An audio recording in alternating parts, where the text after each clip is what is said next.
Olá, amigos! Vamos agora falar de função quadrática, ou então mais conhecida como função do segundo grau. Nós já sabemos que o estudo da função, nós temos que analisar o comportamento da função conforme a variação do meu x. Para cada valor de x, eu vou ter um valor de y correspondente.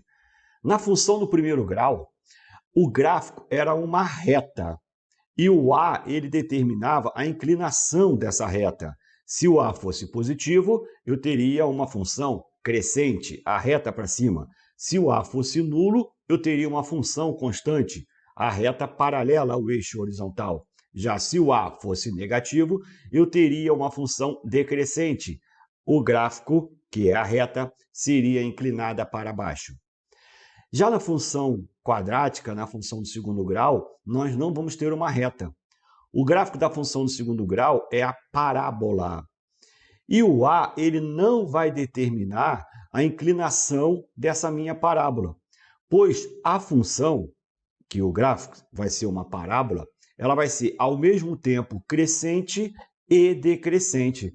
Porque a parábola ela pode ser assim, ó, vem de cima, vem, depois ela sobe. Ou então ela vem de baixo, sobe e depois ela desce.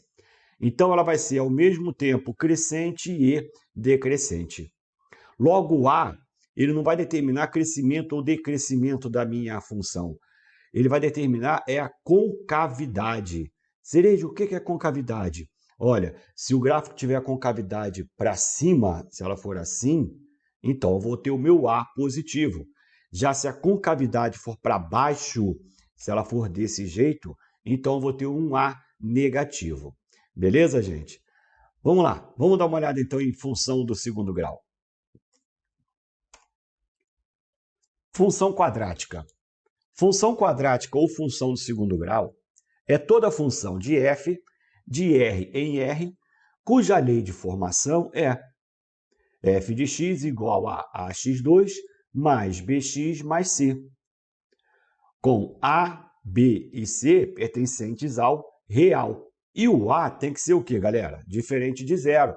Já sabemos, porque se o a for igual a zero, eu não vou ter isso daqui. Então, seria uma função do primeiro grau, beleza? Então, ele vai ter que ser diferente de zero, é a condição de existência. Os números reais a, b e c são os coeficientes do trinômio ax2 mais bx mais c. Então, olha aqui, os coeficientes só estão termos, né? Eu tenho aqui o a, que seria o termo do segundo grau, o b, o termo do primeiro grau, porque aqui está elevado a 1, e o c é o termo independente.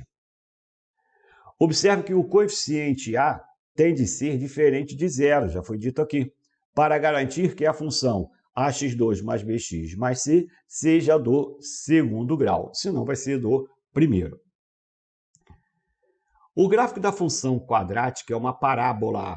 Então, gente, não vai ser mais reta. Cada função vai ter um gráfico. Do segundo grau é uma parábola. A parábola ela tem como característica ser simétrica. Galera, isso aqui é importantíssimo, tá? Ela é simétrica. O que é simétrica? Simétrica é uma figura que eu posso ter um eixo de simetria e eu vou dividir essa figura em duas partes idênticas. O eixo de simetria passará pelo vértice da parábola. É onde passa esse meu eixo. Concavidade. Dependendo do sinal do coeficiente a parábola pode ter sua concavidade voltada para cima ou para baixo. Então, concavidade para cima, o A vai ser positivo. Concavidade para baixo, o A vai ser negativo. Aqui, eu tenho uma concavidade voltada para cima. Tá vendo que aqui, concavidade, essa parte é aqui, côncava está virada para cima. Então, eu vou ter um A positivo. O eixo de simetria, ele passa aqui, pelo vértice. O vértice é esse ponto aqui, máximo ou mínimo. Tá vendo? Ele está vindo, descendo, descendo, descendo, chega aqui, aí ele faz a curva, aí ele vai para cima. Mas eu também posso ter assim, Aqui o A vai ser negativo e a concavidade é voltada para baixo. o eixo de simetria também vai passar pelo vértice, não deixa de passar pelo vértice, seja o A positivo ou o A negativo. Concavidade para cima, concavidade para baixo. Repara que aqui o vértice, ó, ele está subindo, chega a esse ponto máximo, depois ele muda a inclinação e ele começa a vir para baixo. Estudo das raízes. A função quadrática possuirá duas raízes. Galera, olha só. A função do segundo grau, né, da mesma forma que tem a equação, eu vou ter sempre duas raízes. Ah, mas Cereja, existe possibilidade, eu me lembro de não ter raiz. Não tem raiz real. Ah, Cereja, também eu me lembro que eu poderia ter uma única raiz. Quando nós falamos que temos uma única raiz, é porque nós temos duas raízes iguais. Então, a função do segundo grau ela vai ter sempre o quê? Duas raízes. E essas raízes elas podem ser reais ou imaginárias. A raiz real vai ser sempre quando ela corta o eixo x. O x não é o domínio do x não vai ser o campo real. Então, toda vez que eu tiver raiz real, vai ser o ponto em que a parábola cortar o eixo horizontal. Não só a parábola, isso serve para qualquer função.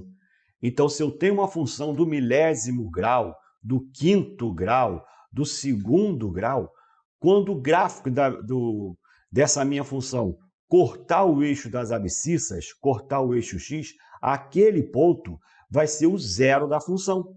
E o zero da função é quem? É a raiz. É o valor de x que torna o y zero. Beleza? Então, voltando. As raízes da função quadrática poderão ser reais ou imaginárias. Aqui, ó, já foi dito. Se for real, então ele passa pelo eixo horizontal, ele cruza. Imaginária, então já vamos começar a pensar. Se o real ele passa no eixo horizontal, a imaginária ele não vai passar. As raízes serão reais toda vez que a parábola cortar o eixo horizontal. Que é aqui, ó, é esse caso. O comportamento das raízes será determinado pelo valor do delta. Quem é delta? B ao quadrado menos 4AC. Então, olha, quando delta for positivo, né, vou botar aqui para lembrar, delta é quem? É o B ao quadrado menos 4AC. Na função ax2 mais bx mais c. Então, quando eu tenho o ax2 mais bx mais c, o delta vai ser sempre quem? B ao quadrado menos 4ac. Quando isso daqui for maior do que zero, ou seja, for positivo, eu vou ter duas raízes reais e distintas. Então, ó, vou ter duas raízes reais e distintas. Distintas seriam o quê? Diferentes, uma diferente da outra. Então, ó, um exemplo. Seria isso aqui. Isso aqui é um exemplo. Eu tenho aqui meu eixo x. Você está vendo a parábola? Está cortando aqui e está cortando aqui. Aqui eu teria um x1 e aqui eu teria um x2. Esse ponto aqui não é distinto desse ponto? Sim, então eu tenho duas raízes reais, pois cortam o eixo horizontal, e são distintas, pois ó, são pontos diferentes. Então, aqui nessa situação, eu tenho um delta maior que zero. Delta igual a zero. Quando o delta for igual a zero, eu vou ter duas raízes reais e iguais. Mas, meus amigos, se as duas raízes são iguais, eu posso considerar que eu vou ter, então, uma única raiz. Então, o delta igual a zero vai determinar que eu tenha duas raízes reais e iguais, ou então uma única raiz. Um exemplo. Tenho aqui, ó, meu eixo x, que é o eixo horizontal, e a parábola faz isso. A parábola está cortando o eixo horizontal? Não. Por quê? Se ela cortasse, se ela fizesse isso, o que vai acontecer? eu ia ter uma inclinação que ia voltar, ia cortar em outro ponto. Então, aqui, ó, nós falamos que ela apenas tangencia, que ela apenas toca. Mas se ela tem duas raízes e eu só tenho um único ponto, é porque o x1 é igual ao x2. Então, eu vou ter duas raízes reais, pois eu toco pelo menos o eixo horizontal, e elas são o quê? Iguais. Então, nessa situação, o delta vai ser igual a zero. Beleza, gente? Bom, terceiro caso. Terceiro caso é quando o delta for negativo. O delta for menor do que zero. Quando o delta for menor do que zero, não há raiz no campo real. Mas raiz tem. Seria, ó, isso aqui.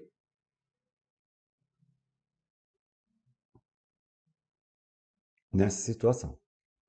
Raiz, ela sempre vai ter.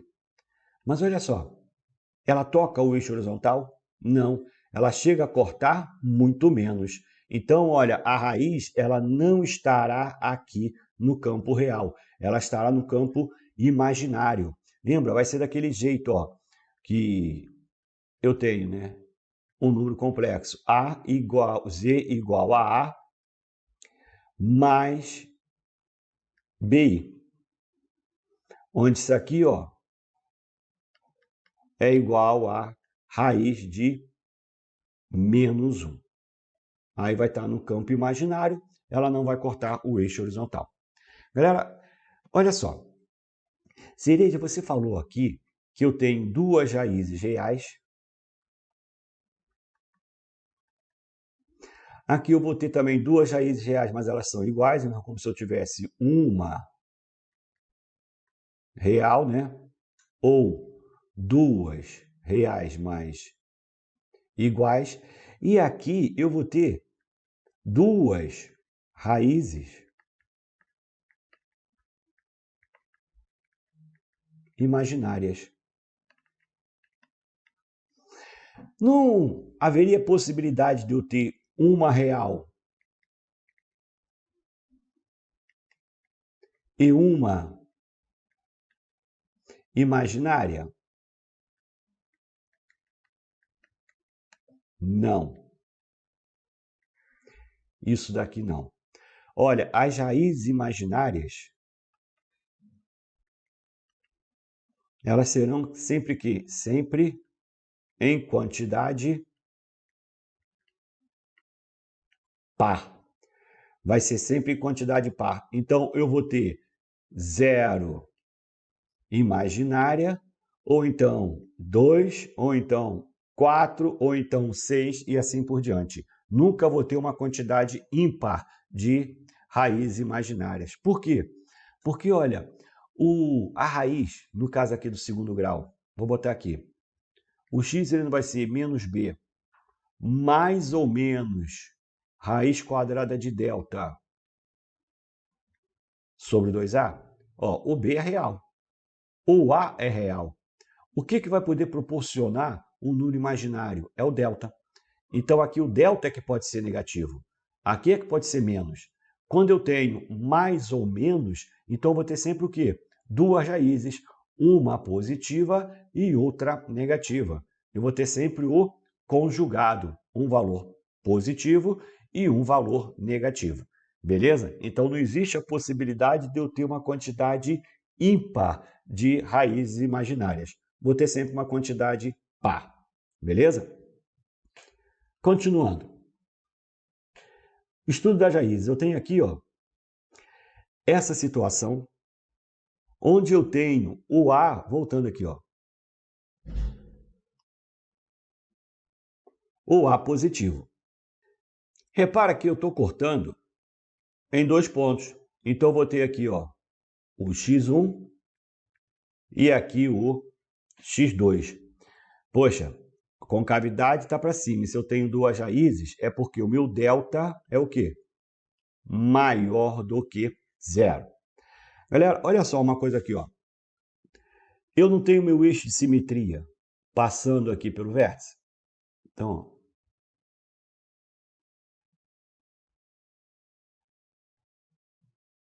Aqui é o meu eixo de simetria.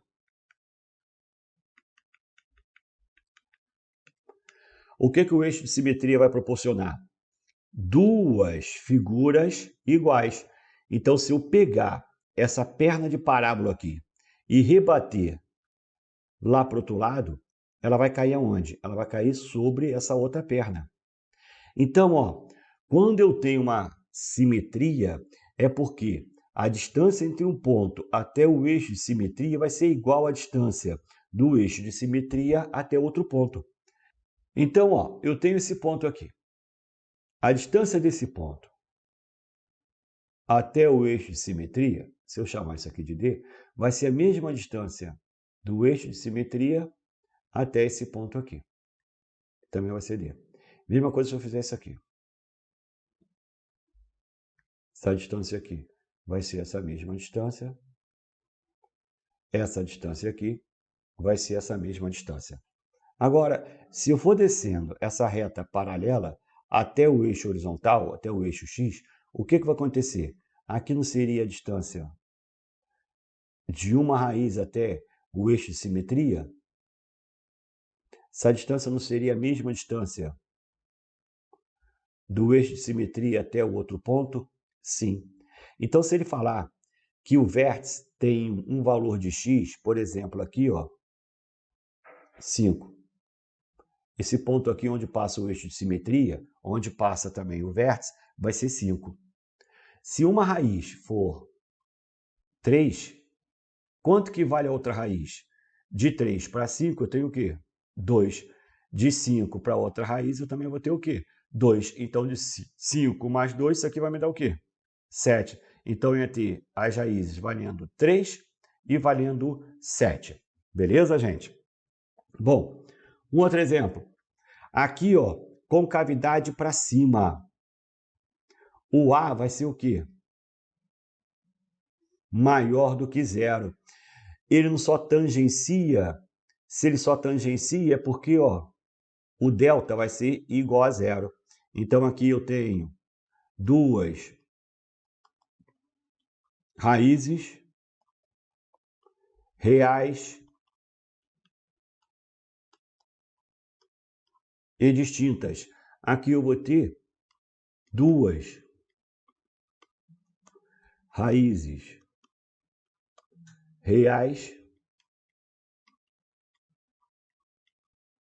e iguais. Ou então, uma única raiz, beleza? Eu teria o x1 igual ao x2. Aqui ele nem toca, nem tangencia.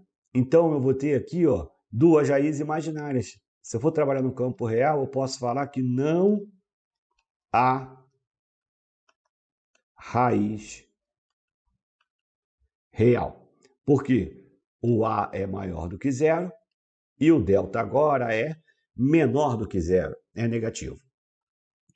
Mas olha, eu posso também ter para baixo. Como é que fica esse comportamento? Aqui a diferença é que o A é negativo, porque a concavidade é para baixo. Mas eu vou ter duas raízes, porque ele corta o eixo horizontal num ponto e depois corta em outro diferente. Então, eu vou ter duas raízes reais e distintas e o A negativo. Aqui, ó, ele só tangencia. Se ele só tangencia, eu vou ter x1 igual a x2. Isso aqui vai acontecer o A sendo negativo, quando a concavidade é para baixo, mas aqui o delta ele vai ser o quê? Negativo. Nesse daqui, o delta é maior do que zero, tem duas raízes reais e distintas. Terceiro e último caso. Aqui o A é negativo, pois a concavidade é para baixo, e o delta agora é negativo. Por quê? Porque eu não tenho a parábola cortando ou tangenciando o eixo horizontal. Duas raízes reais e distintas, uma única raiz real, e aqui não há raiz real. A diferença desse quadro para o anterior é apenas o A, que vai determinar a concavidade. Meus amigos, vamos falar de máximo e mínimo da função. O que seria máximo e mínimo da função? Gente, o próprio nome está falando. Máximo da função. Função é o y, é o f de x. Função não é o x. O x é o domínio. Então, o que me interessa é o contradomínio. É a imagem que vai rebater lá no meu contradomínio. Então, estou preocupado com o valor do y, que é o meu f de x. É o maior valor que ela pode alcançar, ou então o menor valor que ela pode alcançar. O que vai determinar se uma função tem máximo ou se ela tem mínimo? Vai ser a concavidade. Se a concavidade for para cima, eu vou ter o quê? Valor mínimo, pois ela vem lá de cima, desce e depois ela volta. Já se o A for negativo, a concavidade é para baixo. Então, ela vem lá de baixo, ela sobe, chega no ápice, chega no vértice e depois ela desce. Aí eu vou ter máximo. Então, o máximo da função vai acontecer quando o A for negativo, a concavidade para baixo, e o mínimo da função vai acontecer quando o A for positivo, concavidade para cima. Beleza? Vamos lá, dá uma olhada. Aqui, ó. Eu tenho um gráfico que a concavidade está para baixo. Se a concavidade está para baixo, é porque o A vai ser o quê? Negativo. Galera, ó, se eu pegar aqui, ó, eu não tenho valor de Y? Tem. Aqui também eu não vou ter valor de Y? Sim. Vou ter valor de Y, vou ter valor de Y, vou ter valor de Y. Até onde? Até chegar aqui, ó. Até chegar aqui. Eu vou ter valores de y acima desse ponto aqui? Não, então isso aqui, ó, é minha imagem, lembra? Todo o eixo é meu contradomínio, mas isso daqui vai ser a minha imagem, é a parte que está refletida. O meu valor de y aqui vai ser quem? O máximo que a minha função pode alcançar. Isso vai ocorrer onde? No vértice da minha função. Então, isso daqui é o máximo. Isso daqui é o y máximo. Isso vai ser o máximo da função. Mas olha só, isso aqui não é um ponto, o vértice não é um ponto? Então, para cada valor de y, eu vou ter um valor também de x. Então, aqui, eu vou ter o que chamo de x do vértice. O x do vértice não é o valor máximo da função. Toma cuidado, quando ele te pedir o máximo, é o y. Agora, isso daqui é o valor que torna a função ser o quê? Ser máxima. Então, isso daqui é o valor que faz com que a função alcance o seu máximo, que seria o x do vértice. Beleza? Bom, quais são os valores, então, dessas coordenadas, do x do vértice e do y do vértice? O máximo da função será o maior valor que a função pode assumir, né? Mas, ó, o y do vértice, ele é menos delta sobre 4a. Lembrando que o delta é b ao quadrado menos 4ac. E o x do vértice é menos b sobre 2a. Show de bola? Se agora a concavidade for para cima, a concavidade sendo para cima, é o que eu vou ter o a agora positivo. Olha, mesma linha de pensamento. Aqui eu não vou ter valor de y, vou ter valor de y, vou ter valor de y, vou ter valor de y até onde? Até aqui. Então, esse daqui vai ser quem? O y mínimo, ou seja, é o mínimo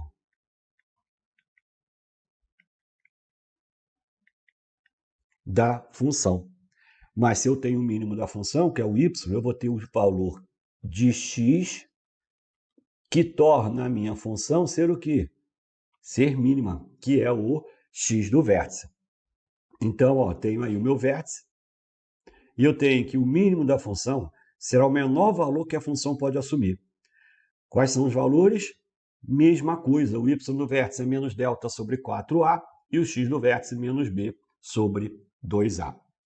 Galera, olha só uma coisa curiosa. Aqui não vai ser o x1? Aqui não vai ser o x2?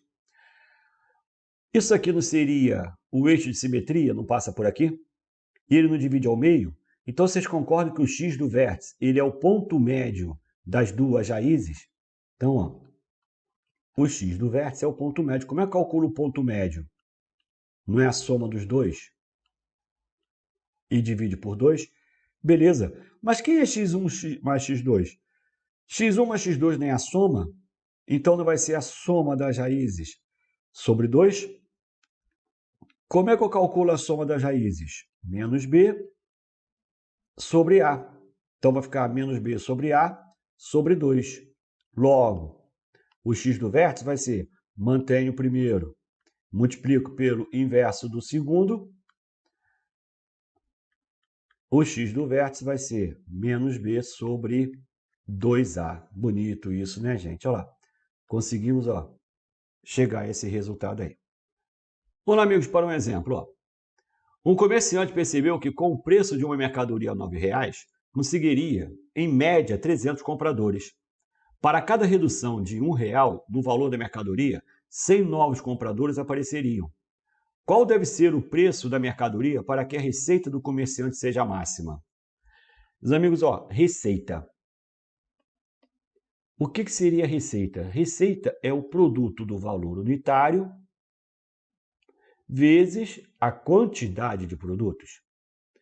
Aqui, ele não estava me dando um valor unitário de R$ 9,00.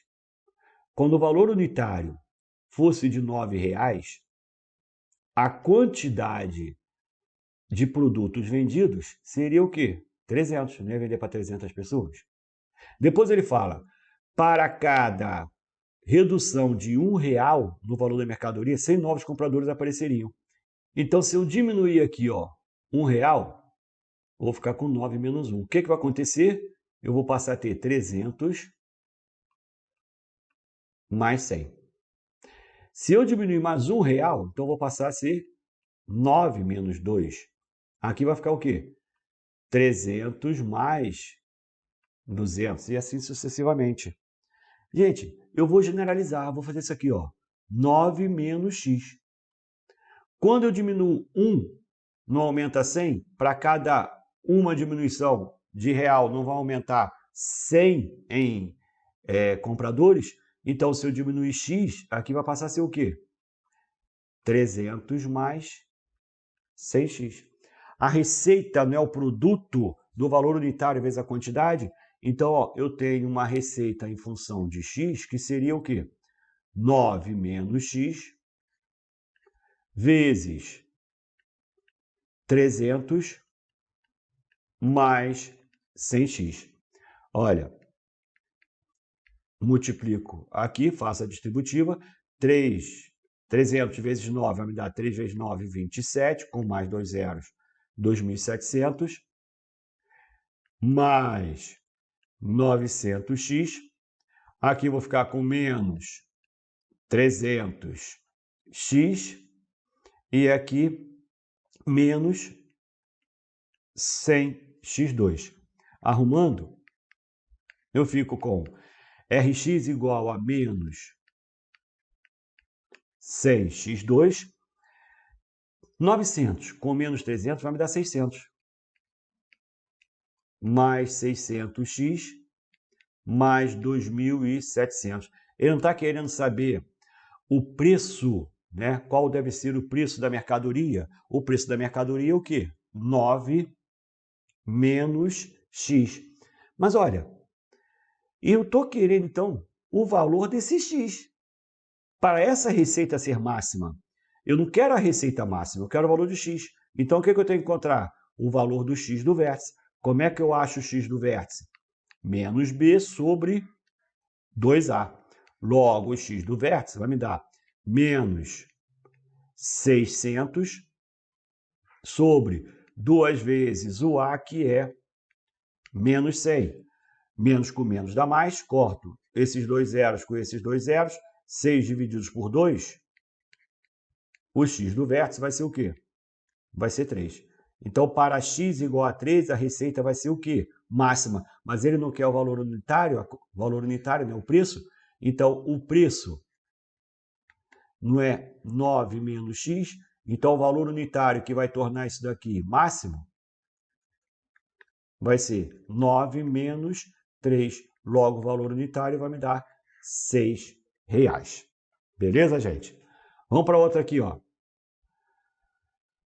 Um jardim retangular foi construído utilizando um muro como limite lateral. O jardim será cercado com 40 metros de tela.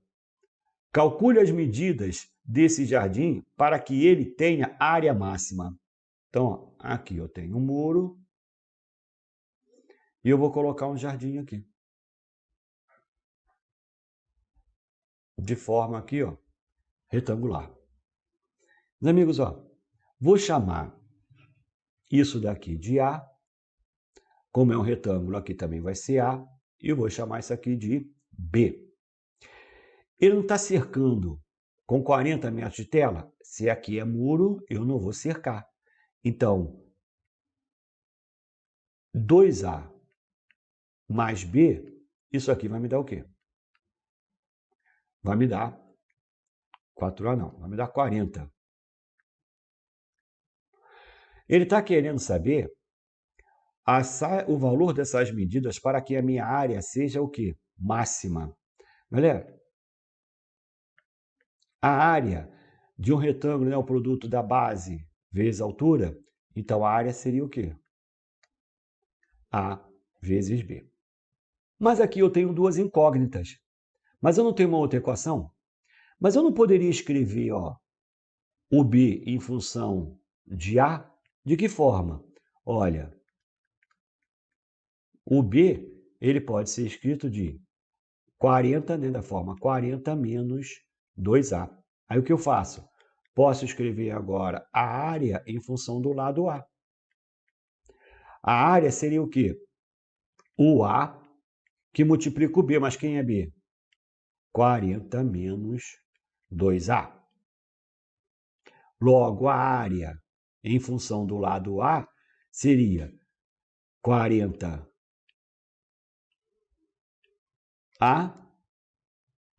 ficou feio, 40A menos o quê? 2A2. Arrumando. Ficaria com menos 2A2 mais 40A. Mas, gente, eu não quero a área máxima. Poxa, eu tenho que achar, então, aqui o valor de A que torna essa função ser máxima. Então, teria que achar quem? O x do vértice. Como é que eu acho o x do vértice? É menos B sobre 2A. Quem é o B aqui? É 40. Então, vai ficar menos 40 sobre quem? Sobre 2 vezes o A, que vai ser menos 2. O x do vértice não seria o meu Azinho do vértice, né? O A, o valor do A que torna essa função máxima, menos com menos vai me dar mais, 40 divididos por 4 vai me dar 10. Então, o valor do A, do lado A, seria o quê? Seria 10. Sendo 10 esse lado, a minha área será o quê? Máxima. Qual o valor de B? Eu não tenho que o B é 40 menos 2A. Então, o A sendo 10, o B vai me dar 40 menos 20, o B vai me dar 20. Então, eu vou ter o A igual a 10 e o B igual a 20. Beleza, amigos? Fechamos, então, aqui o nosso bloco de função quadrática. Vamos lá dar uma paradinha, beber uma água. Daqui a pouquinho a gente volta.